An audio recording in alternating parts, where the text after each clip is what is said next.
안녕하세요. 루시입니다. 이번 영상은 마키 효과에 대해서 살펴보도록 하겠습니다. HTML에 마키 태그가 있습니다. 마키는 움직이는 글자나 그림을 만드는 태그인데요. 최근 웹사이트에서 텍스트나 사진을 가지고 이렇게 흐르는 글자나 흐르는 사진을 만드는 트렌드가 많이 보여서 이번 영상에서는 마키 효과에 대해서 살펴보려고 합니다. 사진이나 글자, 아이콘 등을 상하좌우로 움직이는 연출을 하고 싶을 때 마키 효과를 사용하는데요. HTML 페이지에서는 상당히 쉽고 빠르게 애니메이션으로 만들 수 있는 태그입니다. 피그마로 마키 효과를 구현을 해보려고 합니다. 어워즈 웹사이트에서 텍스트 애니메이션을 자주 보았었는데요. 어워즈에서 보이는 것처럼 텍스트를 흐르는 텍스트로 많이 구현을 하고 있죠. 어워즈에서 검색 바에 마키라고 검색을 하면은 마키 효과가 적용된 웹사이트의 사례를 찾아볼 수가 있습니다. 그 중에서 위그럽 이 사이트 웹사이트 들어가 보겠습니다. 이 웹사이트에서 하단으로 조금 내려가면은 텍스트와 사진이 계속 흐르는 텍스트로 만드는 케이스를 살펴볼 수가 있습니다. 이번에는 갭노트 웹사이트로 들어왔는데요. 이 웹사이트에서도 텍스트와 이미지를 계속 흐르는 텍스트와 이미지로 구현을 했습니다. 그래서 마키 효과를 이용해서 흐르는 텍스트 효과를 살펴볼 수가 있습니다. 이번에는 스튜디오 375 웹사이트로 들어왔는데요. 이 웹사이트에서는 흐르는 텍스트로 되어 있고 반전되고 상하 뒤집어진 글자로 마키 텍스트를 활용해서 구현을 했습니다. 이번에는 하이츠 노빌리티 웹사이트로 왔는데요. 하단으로 내려가다가 보면 마키 효과를 이용해서 제품을 흐르게 애니메이션을 구현을 했습니다. 이렇게 제품을 이용해서 구현을 하기도 하고요. 또 많이 볼 수 있는 사례로는 이 웹사이트에서는 파트너에 대한 그 로고를 좌우 애니메이션으로 마키 효과를 사용을 했습니다. 텍스트를 가지고 애니메이션으로 하기도 하고 이미지 가지고 이렇게 사진이나 이미지를 가지고도 많이 활용을 합니다. 이번에는 국내 웹사이트에 적용된 사례를 살펴보면은 이 웹사이트에서는 띠지로 되어 있고 로고가 계속 흐르는 텍스트로 만들었거든요. 이 방법도 많이 사용을 하고 있습니다. 그래서 마키 효과를 사용해서 사용자의 주의를 끈다던가 아니면 조금 더 사용자 경험을 또 즐거운 경험을 제공을 하기 위해서 마키 효과를 많이 사용을 하고 있습니다. 그러면 마키 효과를 피그마를 이용해서 흐르는 글자로 구현을 해보겠습니다. 단축키 F로 프레임을 그리겠습니다. 프레임의 크기는 1920으로 가로 데스크탑 크기로 정할 거고요. 80으로 높이를 정해서 이 롤링되는 텍스트의 프레임을 만들었습니다.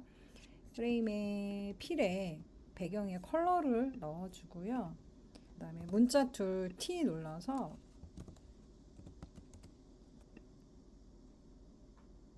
글자를 써줬습니다. 그리고 중간중간에 쉐이프를 넣어주겠습니다. 리소스 툴 Shift I 눌러서 플러그인에서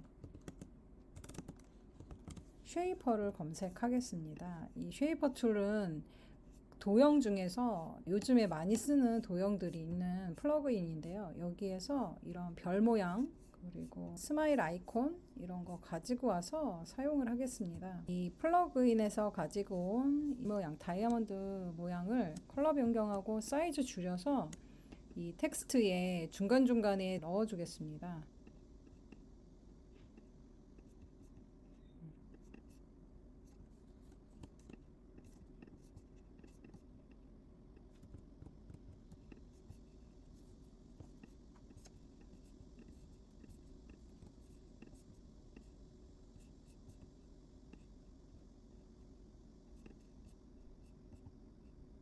디자인을 텍스트와 쉐이프를 가지고 디자인을 만들었고요.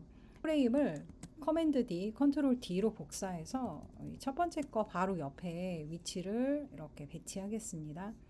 그래서 두 개가 살짝 붙어도 될 것 같고요. 이 중간에 빈 공간이 생기지 않도록 두 개를 배치하고요. 두 개 다 선택해서 프레임으로 만들겠습니다. 프레임 셀렉션으로 변경해서 프레임의 이름은 스타트로 이름을 변경하겠습니다. 시작하는 텍스트고요. 복사해서 밑에다가 두 번째 프레임은 end라고 이름을 변경하겠습니다. 그래서 첫 번째와 두 번째 시작과 끝에 프레임을 만들었고요.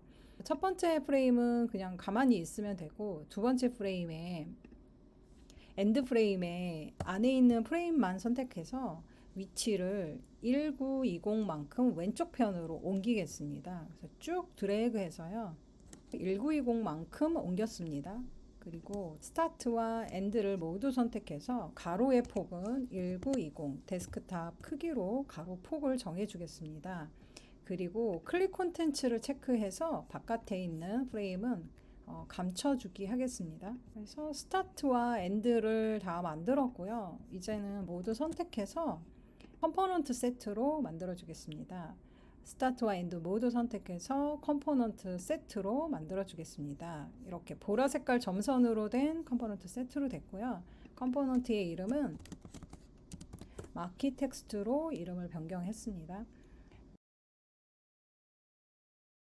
네, 그러면 이제 인터랙션을 걸어줄 건데요. 스타트를 우선 선택하고 프로토타입 패널로 가겠습니다. 스타트를 엔드로 드래그해서 인터랙션을 걸어주겠습니다. 트리거는 애프터 딜레이로 몇 초 있다가 엔드 프레임으로 갈 건지 정해주겠습니다. 그래서 애프터 딜레이로 했고요. 초는 0ms으로 제일 작게 설정을 하는데요. 이 애프터 딜레이가 가장 작은 숫자가 1ms이거든요. 그래서 1ms으로 로딩 되자마자 바로 두 번째 엔드 프레임으로 가도록 설정을 했습니다. 그리고 인터랙티브 컴포넌트는 항상 change to로 액션이 걸리거든요. 이거는 그대로 두겠습니다. 그리고 엔드 프레임으로 대상 프레임을 정했고요. 애니메이션은 스마트 애니메이트로 하겠습니다. 그리고 이징을 보면은요, 이징이 천천히 갔다 뭐 느리게 갔다 이렇게 이징이 있으면 글자 갈 때는 별로 어울리지가 않고 리니어가 가장 적합한 것 같거든요. 그래서 리니어로 초는 얼마나 천천히 갈 건지 두 번째 엔드 프레임으로 얼마나 천천히 갈 건지 정해 주시면 되는데요. 저는 8000ms 이렇게 정해 보겠습니다. 스마트 애니메이트의 리니어에 8000ms으로 해보겠습니다. 만들고 나서 이 속도가 너무 빠르면 조금 더 숫자를 크게 만으로 고쳐도 될 것 같습니다. 네, 그래서 첫 번째 스타트에서 엔드로 인터랙션을 걸었고요. 이번에는 엔드에서 스타트로 다시 인터랙션을 걸겠습니다. 인터랙션은 마찬가지로 애프터 딜레이로 바로 갈 거니까 1ms으로 정해주겠습니다. 그 다음에 change to 그대로 두고 대상인 스타트로 보내겠습니다. 그리고 애니메이션은 인스턴트로 그냥 어떤 애니메이션 없이 그냥 바로 첫 번째 스타트 프레임으로 가게 만들었습니다. 그래서 인터랙션을 다 설정을 했고요. 이제 보기 위해서 프레임을 데스크탑 크기로 그리겠습니다. 1920으로 1920에 1080 이렇게 데스크탑 크기로 프레임을 만들었습니다. 그리고 리소스 툴로 가서 컴포넌트에 있는 이 마키 텍스트 컴포넌트를 클릭해서 이 프레임 안으로 배치를 했습니다. 프레임 안으로 배치를 했습니다. 프레임을 선택해서 프리뷰로 보겠습니다. 텍스트가 롤링 되는 게 제대로 잘 작동이 되고 있습니다. 그래서 애프터 딜레이로 설정을 했고 그다음에 애니메이션은 이징이 좀 없는 게 조금 더 자연스럽게 그냥 흐르는 텍스트가 돼서 이징 없는 리니어로 갔고요. 스타트에서 엔드로 갔다가 다시 엔드에서 다시 스타트로 마키 텍스트 효과를 제대로 잘 만들었습니다. 이번 영상은 마키 효과에 대해서 살펴보았습니다. 최근에 마키 효과를 적용한 웹사이트들을 많이 볼 수가 있는데요. 마키 효과를 적용한 웹사이트를 사례를 살펴보고 피그마로 흐르는 텍스트를 구현을 해보았습니다. 이 영상이 도움이 되셨다면 구독과 좋아요 부탁드립니다. 끝까지 영상 시청해 주셔서 감사합니다.